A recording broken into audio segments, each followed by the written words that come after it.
Good morning. My name is Paulo Mercado. I'm from the Creative Economy Council of the Philippines. And I'd like to thank Saiten for inviting me to this Create Philippines and to this talk on creative futures. I'm going to be speaking on creative industries, its disruption, recovery, and how I believe it can rebound as quickly as possible. My title for this presentation is Can Your Creative Business Survive a Mass Extinction Event? Now, mass extinction, many of us actually had learned this in school that, for example, millions and millions of years ago, the dinosaurs were obliterated by a big meteor that when it hit the earth, it created a it created a huge fallout that killed all of the plants, which killed all of the big dinosaurs, which then killed all of the carnivores. And it had a ripple effect such that a large percentage of the dinosaur life had disappeared, mainly because they could not adapt to the massive environmental shift that happened because of the unexpected catastrophe. But in the midst of this mass extinction event, there were animals that were already there and existing who were able to adapt and change because, frankly, I mean, and many biologists said this, that they were smaller, they were more agile, they were able to live on less, and they were able to adapt more effectively and quickly. So those who adapted quickly survived and became the next dominant species of the planet, and eventually, as we know, evolved into the modern ecosystem that we know today, including human life and human civilization. Um, so let us paint a picture of what things were like before the mass extinction event. So what was the creative industries in the Philippines like? What did it look like before the pandemic? So the last estimate of the value and contribution of the Philippine creative industries to the economy was between 6.5% to 7% of GDP. And this was only counting the copyright based sector, and it wasn't including very large sectors like heritage and gastronomy. But this is actually one of the largest contributors of creativity to an economy in the Asian region. Employment, there's roughly about a million formally employed full-time employees, supported by between 2 to 3 million freelancers for project-based work. And there were about also 1.5 million online freelancers who were doing international work as well. And as far as trade is concerned, while we were lagging a bit behind in ASEAN with the total exports of creative goods and services, we were actually number one in terms of the creative services sector. That we were doing more creative services outsourcing work in the Philippines than the likes of Singapore or Thailand or Indonesia. So this is the snapshot of things before the big event. And one of the things also that was going for us is that the Philippines was, and it still continues to be well known for having a wealth of world class creative talent. The most prominent and the most salient of which are those who are on the world stage of Broadway or West End, or were really the creative forces behind Disney titles or the voices behind Disney characters as well. So you know who these people are, and they really recognize us among the top world-class Filipinos, and we were already being recognized for that talent. So we were poised to have a greater impact on a global stage of creativity. Aside from having this world-class talent that people would recognize on Broadway or the artists behind some of the Disney titles, one of the things also that was really emerging as a potential for the Philippines was online creative freelancing, with about 1.3 to 1.5 million Filipinos already on online international online platform contributing freelancing work, majority of which was actually creative work, such as web design, such as multimedia content editing, um, and other such work like that. So we were already poised that this would become the next wave, in fact, of outsourcing in the Philippines would have been creative outsourcing. So the real disruption for us, which hit us like the meteor hit the dinosaurs millions of years ago, is of course the COVID pandemic. And to a great extent, the COVID pandemic has been a real mass extinction event, perhaps not for the human species, but for many businesses. And particularly when you take a look at the data for the Philippines, so this was taken about mid last year. When you look at the number of businesses that closed in the Philippines during the pandemic, we were actually one of the highest percentage of closed businesses as compared to our ASEAN neighbors. Now, many of these businesses perhaps have already reopened, but many of them continue to remain closed up to this day. And the challenge for this one is that Philippine creative industries suffered very heavy losses because a lot of the behavioral restrictions and the safety protocols really affected the way people consume creative work. So cinemas were closed, theaters were closed, concerts were not possible, tourism was highly restricted. So crafts and folk arts could not be sold, and museums had lost its visitors. And for things like media, these should have grown, but there were other extraneous things like the closure of ABS-CBN, which also affected the total media landscape. The ones who seemed to suffer less, although they had revenue losses as well, were those that were involved in digital. I put together this chart just to cluster the impact of the COVID pandemic on these different types of creative industries, from those who were suffering very bad pain and those who were suffering, let's say, mild pain. But even mild pain is about 20% reduction in business. But then among the few, there were a few that even grew at this time. And broadly speaking, in the clustering, the disruption could have been a disruption in demand, meaning people were not buying anymore or could not buy anymore, or a disruption in supply. People wanted to buy, but then the producers could not produce the goods. So at the, let's say, the least affected end of the scale, although some of them were still somehow affected, are those involved in digital creative services and digital content. So especially those that were involved in digital creative services, both for domestic and for international clients, they were, at the beginning, some of them were adjusting to work from home setups and bandwidth issues. But overall, by the second half of 2020, they were already recovering, and some of them were even enjoying some growth. So this is the one cluster. The second cluster are those where there is some reduction in demand, but more than anything, a reduction in the ability to supply. For a time, the malls were closed, so the books could not sell because people were not going out anymore. There was less need to buy lifestyle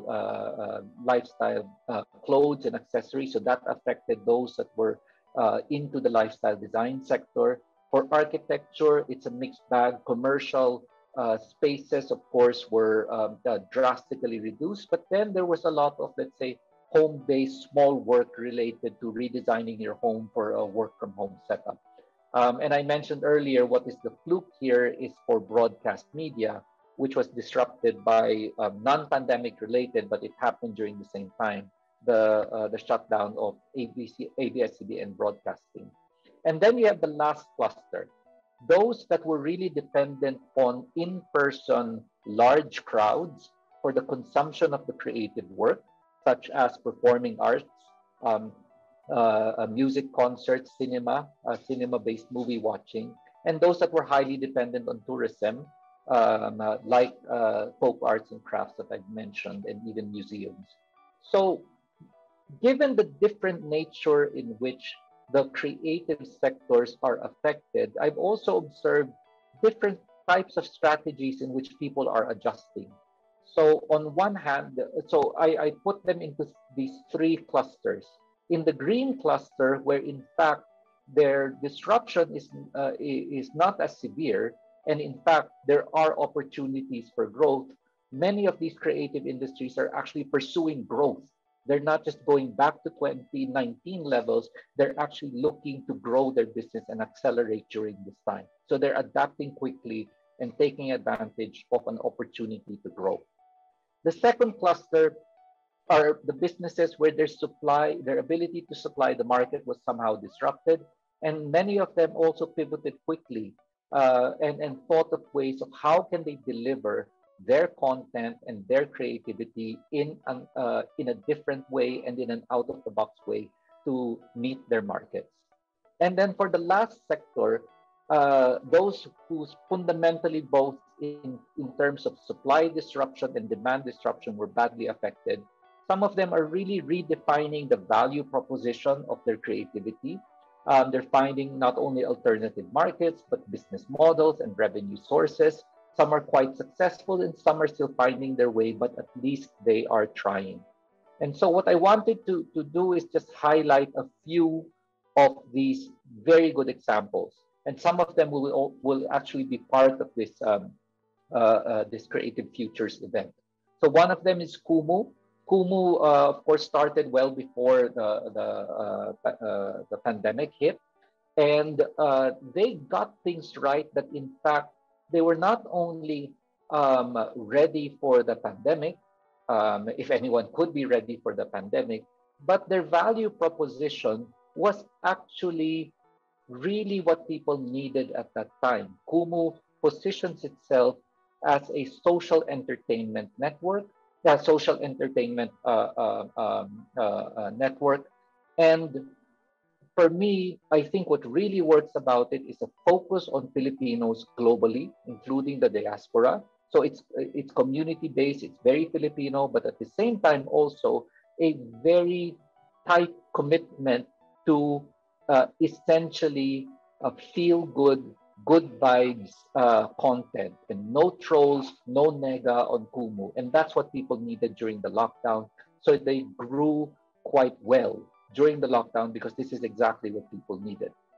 On the more business side of it, a company called Straight Arrow, which positions itself as a creative process outsourcing company, so Filipino owned, based in Ortigas, they have been doing digital marketing, creative design, and creative technology, but they do this for clients abroad.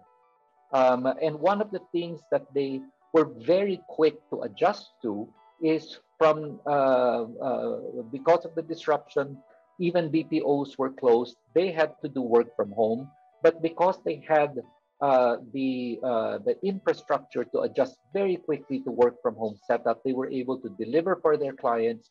And because also at the same time, things like e-commerce and things like digital business to business transactions were not only continuing but growing, they were very well poised to meet the demand at this time.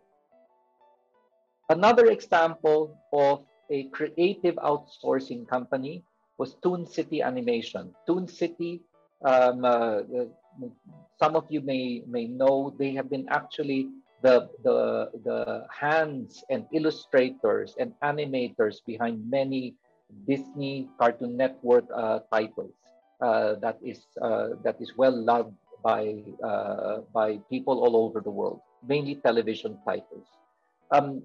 They initially had a very difficult time adjusting to the pandemic restrictions because, different from Straight Arrow, where marketing content tends to be lighter on bandwidth, and you deal with lighter files. With animation, they were dealing with very, very large video files that had to be passed from one worker to another. So when they started to do work from home, while people had access to the systems, the challenge was it was taking forever to transfer one work file from one worker to another.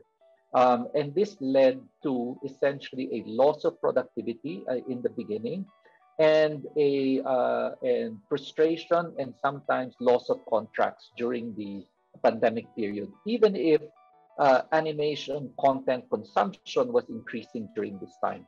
But very cleverly and with a lot of audacity and push, the management of Toon City were able to find a new model of operating in smaller hubs and providing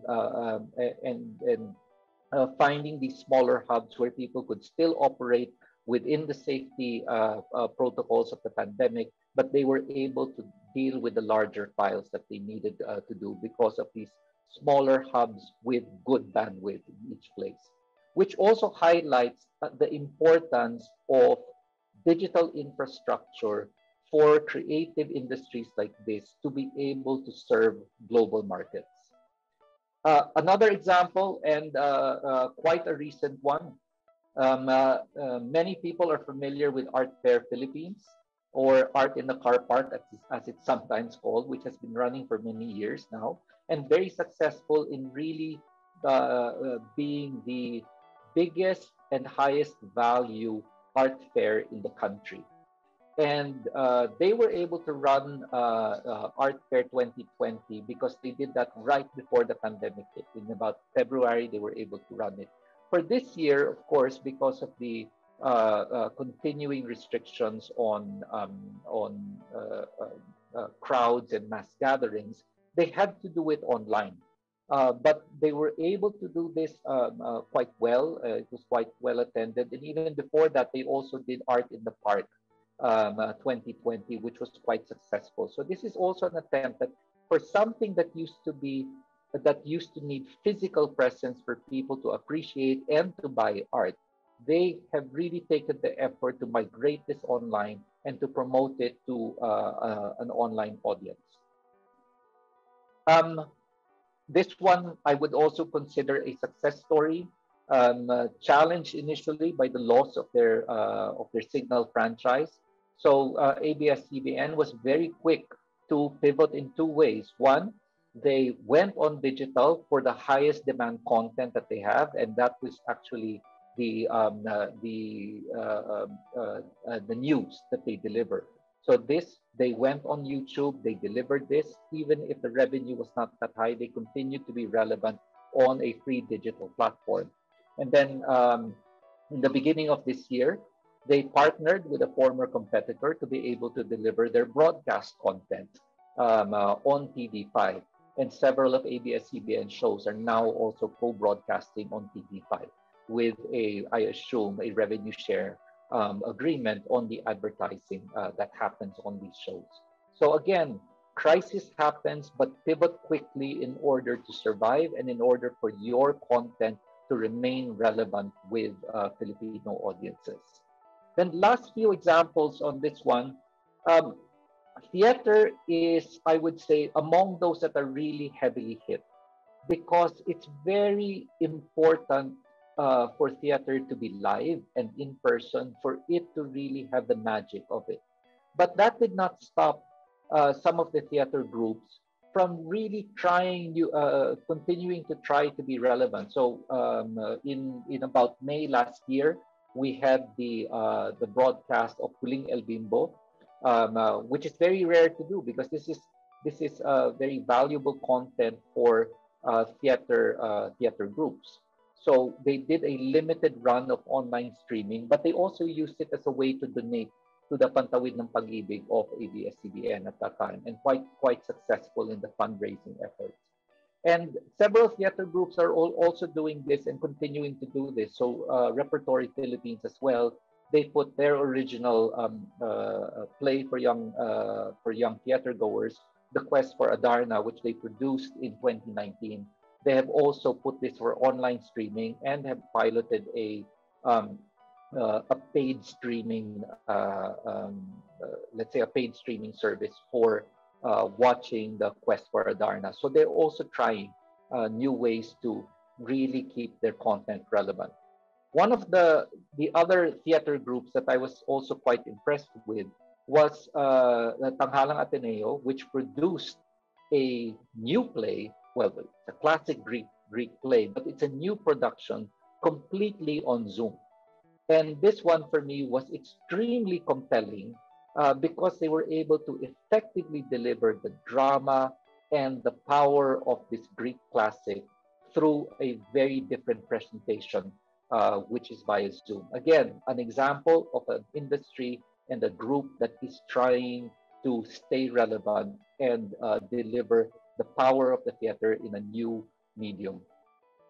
Then last but not the least, definitely, and something that I would say is the success story for the creative industries for the moment, which is Trece. And as many people know, this started as a comic, as a published paper comic with six chapters of the Trece story. And it had a small cult following.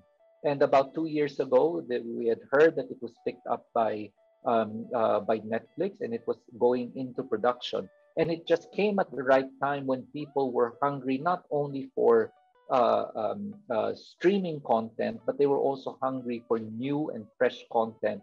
And it just so happened that this was a Filipino story that is now on Netflix. And I have to say also that the marketing behind Trece has been truly brilliant. And again, it was done by a local agency called Gigil and local production company, this side up, to create this viral campaign that really told the story and helped to make Trece one of the top shows on Netflix in many countries right now. So very, very good. So I would just end this again with the point that yes, we still continue to face very difficult times with this pandemic. It is still challenging many businesses, but there are businesses and creative industries that are pushing to adapt and survive. And I will end this presentation with this quote that was attributed now to Charles Darwin, but they say it's not that accurate. But even so, it is the principle that counts. And what is said is that it is not the strongest of the species that survives, nor is it necessarily the most intelligent, but it is the one most adaptable to change. So with that, I wish all of the creative industries and all of the people who run their creative businesses to stay agile, to stay resilient, and keep adapting until you find your new area of growth. Thank you very much.